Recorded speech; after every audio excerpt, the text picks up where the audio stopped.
কভু লেখার ফাঁকে যদি ডাকে তোমায় হৃদয়, তুমি নূর মদিনা ছাড়ি আসবে কি গো নিশ্চয়। কভু লেখার ফাঁকে যদি ডাকে তোমায় হৃদয়, তুমি নূর মদিনা ছাড়ি আসবে কি গো নিশ্চয়।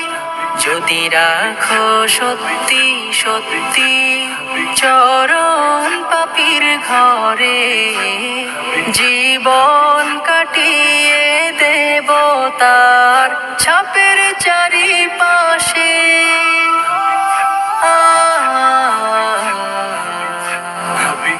ছাপের চারিপাশে যদি নাতে গাইতে গাইতে চোখে ঘুম চলে আসে, তুমি ঘুম পাড়িয়ে দিও রাসূল শিয়রে এসে।